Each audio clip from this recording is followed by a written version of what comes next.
remember to click like, subscribe, the bell notification, and whatever else YouTube has you clicking on to support us. What's up, everyone? I'm the Kaijin Okami from the Toku Animation News Network, and I've got another Toku topic for you. Today is an interesting one because it's about monsters. I don't know if you may have actually realized this in my O-Ranger review, something I mentioned that a TV Asahi producer had requested Toei do, but during the filming of Kakuranger, when they were like, I think 2/3 of the way into the show, a producer from Asahi had said, hey,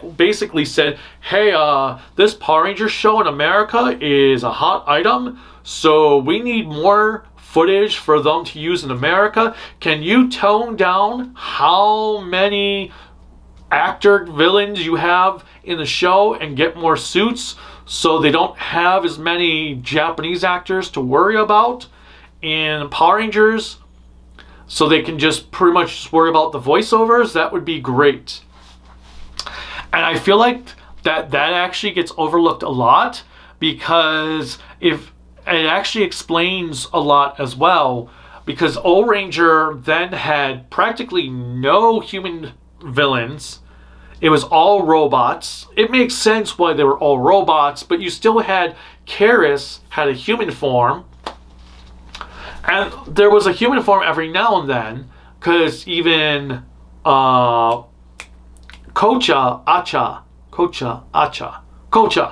had a human form he could disguise himself into. But for the most part, they were all suited villains. And in Car Ranger, you pretty much had all suited villains again, except for Xeonet. Gingaman, all suited villains except for...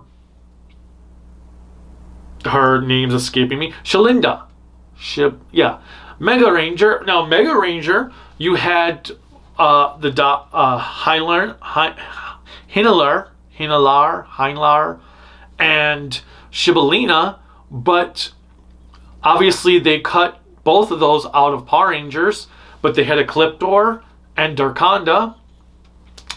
And then we had Time Ranger. They created their own human villain, but again, they didn't use much of any Japanese footage with human actors. And Go-Go 5 had no human villains. So it's actually an interesting thought process that, damn, Power Rangers is the whole reason they stopped using human actors for the majority of their villains.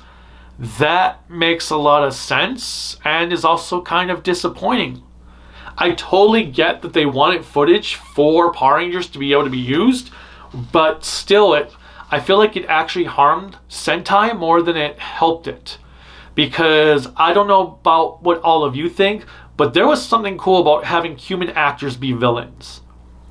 It was really awesome. Like, I really feel like Salamandis and Go-Go 5 could have worked with an actual actor in the suit for the head, for the face, with the rest of the costume around him.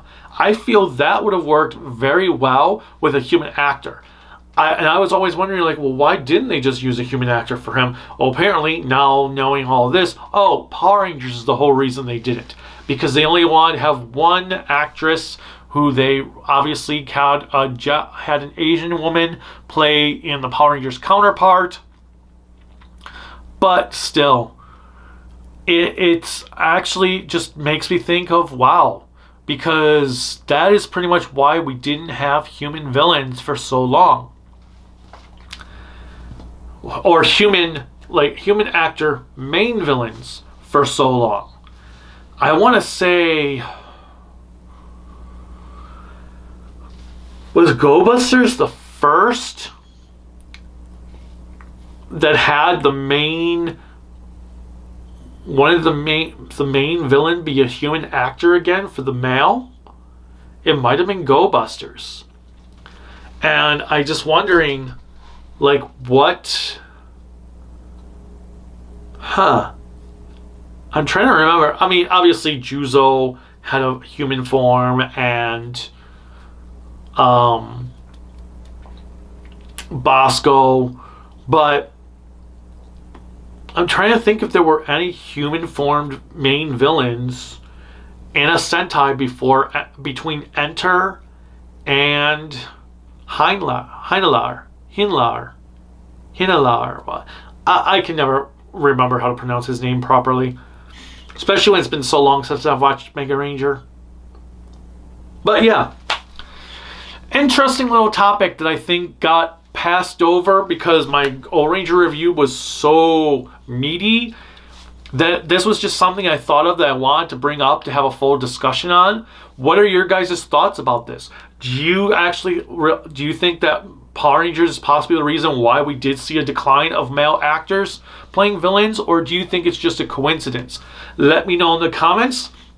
Click like, subscribe, the bell notification, whatever else YouTube has you clicking on to support me. You can support me on Patreon, on Bluesky, at tokuaannetwork, Facebook, Instagram, Discord, at Kaijin Okami, my website, creativitybydesign.llc.com. There's also links in the description below for some GoFundMes, one to help the channel survive another 10 years, and one for health purposes. So, until next time, bye.